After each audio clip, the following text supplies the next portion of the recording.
नमस्कार साथियों, मैं सौरभ कुमार। और अभी बात होगी बीपीएससी में जो नॉर्मलाइजेशन को लेकर जो विवाद था, और विवाद को कई रूपों में कई रंगों में देखा जा रहा है। निश्चित रूप से अभी जो अपडेट मिला है उसमें कि छात्र नेता दिलीप, जो इस आंदोलन के करता थे हमारे साथ ही, और एक छात्र नेता होने के नाते मैं अब मांग करता हूं कि उनकी रिहाई जल्द से जल्द की जाए, क्योंकि जो पता चल रहा है सूत्रों के हवाले से कि उनको जो है जेल भेज दिया गया है। तो आज मैं पूछना चाहता हूं बीपीएससी से, बिहार सरकार से, कि कौन सी धारा के तहत आप खान सर, रहमान सर और आदि शिक्षकों को आप हिरासत में लिए थे, और छात्र नेता दिलीप को भी लिए थे। तो दिलीप को किस धारा के तहत उनको जेल भेज दिया गया, इन लोगों को बाइज्जत, क्योंकि जो चीजें पटना पुलिस के एक पोस्ट ने की तरफ से दिखाई दे रहा है कि खान सर बता रहे हैं कि हम छात्रों को समझा बुझाकर उनको भेज देंगे, और आप जो है हमको मेरी गाड़ी पटना में इस जगह पर खड़ी है, उनको हमको वहां पर छोड़ दीजिए।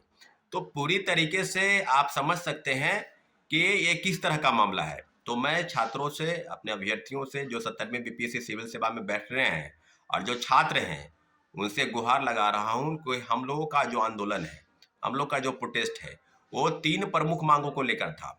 पहला मांग कि नॉर्मलाइजेशन और परसेंटाइल को लेकर बीपीएससी क्लियरिफाई करे, एक नोटिस निकाले। तो देर शाम तक ये ड्रामा चलता रहा। ड्रामा कैसे चलता रहा? आपको अपनी समझ के अनुसार, या जो आंदोलन में गए होंगे छात्र, उनको आप मैं बता दूं कि पूरी तरीके से आंदोलन में, छात्रों का आंदोलन बीपीएससी के ऑफिस के पास शांतिपूर्वक आंदोलन था, और इस आंदोलन के माध्यम से बीपीएससी से हम लोग बातचीत करना चाहते थे। और पूरी तरीके से लगभग 8,000 से 10,000 अभ्यर्थी बीपीएससी के पास जमा हुए, और जमा हुए तो बार बार ये कहा जा रहा था कि आप अपने 5 लोगों का एक डेलीगेशन जो है बीपीएससी चेयरमैन सर से मिलेगा, और वहाँ के प्रशासन में सचिवालय, थाना, DSP, law and order, magistrate Khan और कई साथी वहाँ पर, कई पुलिस के कर्मी वहाँ मौजूद थे। और पूरी तरीके से इस तरह की चीज़ें की गई कि आपको बताना होगा कि क्या है। और निश्चित रूप से जब जब छात्रों को मिलने नहीं दिया गया, और दूसरे तरीके से दूसरी तरफ ये हो रहा था कि खान सर और रहमान सर के नेतृत्व में एक आंदोलन जो है गर्दनी बाग में, एक जत्था, भीड़ों की संख्या, वो गर्दनी बाग में शुरू हो गई है। उल्टे जब हम लोग अपनी मांग को लेकर बीपीएससी के समक्ष, ग्रीवांस को लेकर बीपीएससी के समक्ष खड़े थे, तो उल्टे छात्रों को दौड़ाया गया, पीटा गया। कई छात्र छात्राएं को सड़क में सिर में चोट आई, कई के पैर में चोट आए, कई हॉस्पिटल में एडमिट हुआ। और पूरी तरीके से इस प्रकार से किया जा रहा था जैसे पूरा प्रायोजित है, एक कार्यक्रम की तरह चल रहा था। तो क्या बीपीएससी चेयरमैन को छात्रों से नहीं मिलना चाहिए, एक डेलीगेशन के रूप में जो बार बार कहा जा रहा था? और प्रशासन द्वारा ये भी कहा गया कि चेयरमैन नहीं है। अगर चेयरमैन बीपीएससी ऑफिस में नहीं है तो उनके बिहाफ में सेक्रेटरी मिल सकते हैं, या और भी अधिकारी जो हाई लेवल की अथॉरिटी है वो मिल सकता है। बीपीएससी चेयरमैन को इतला कर सकता है कि ये फल मांग को लेकर जो है छात्र आए हैं।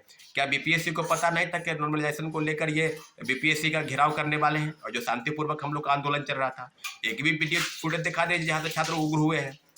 और पूरी तरीके से जब ये बातें लगातार ये की जा रही थी, तो छात्रों पर, नियत छात्रों पर लाठीचार्ज करना किस प्रकार से है, इसको वेरीफाई करे प्रशासन और बीपीएससी कि आप बताइए कि क्यों लाठीचार्ज, आखिर क्या क्या वजह थी कि आपने लाठीचार्ज कराया। और दूसरे तरीके से बात की जाए तो फिर जब दिलीप को जब पीटा गया और उसके बाद उसको हॉस्पिटल पहुंचा, उसके बाद उसके इलाज किए गए, सर में भी काफ़ी चोटें आई।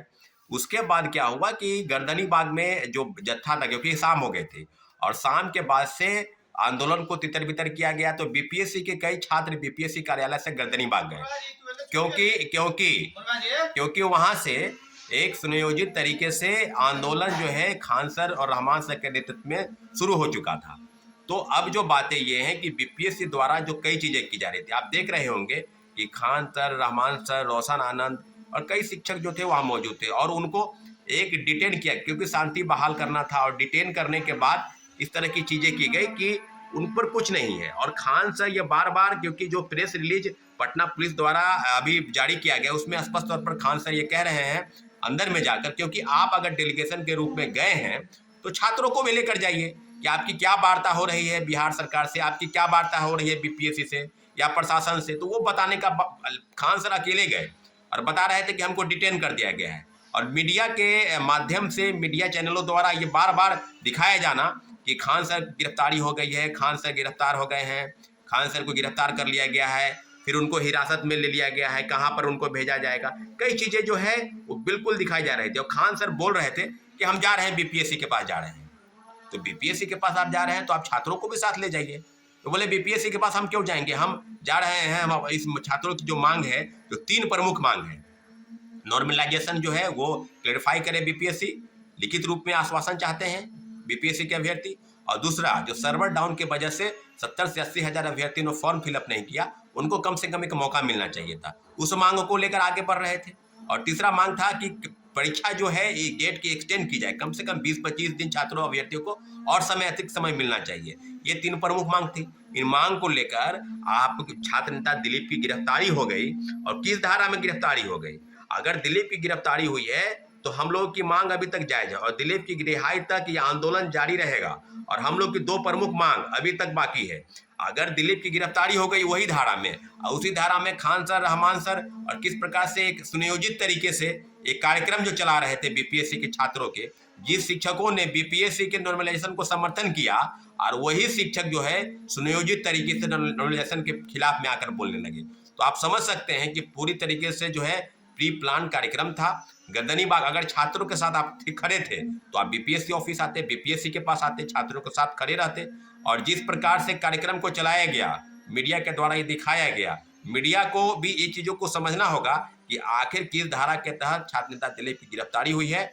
और उल्टे रहमान सर, खान सर आदि शिक्षकों को बाइज्जत छोड़ा गया है। हिरासत में लेने के बाद तो दूर है, उनको गाड़ी तक पहुंचाया गया है। तो आप समझ सकते हैं कि पूरी व्यवस्था किस प्रकार से बनी है साथियों। इसलिए हम लोग मांग करते हैं कि हमारी जो 2 अतिरिक्त डिमांड है उसको पूरा किया जाए। इसके अलावा छात्र नेता दिलीप की गिरफ्तारी अगर पुलिस प्रशासन ने कर ली है तो जल्द से जल्द उसको रिहा किया जाए, बाइज्जत रिहा किया जाए, क्योंकि जो मांग थी उस मांग के नेतृत्वकर्ता दिलीप थे। और पूरी तरीके से मैं छात्र नेता होने के नाते दिलीप की रिहाई की मांग करता हूँ। और 2 अतिरिक्त मांग बिहार सरकार से करता हूँ कि जल्द से जल्द पूरा किया जाए। अगर ये मांग पूरा नहीं होता है तो हमारा आंदोलन जो है यूं ही जारी रहेगा साथियों। धन्यवाद, जय हिंद।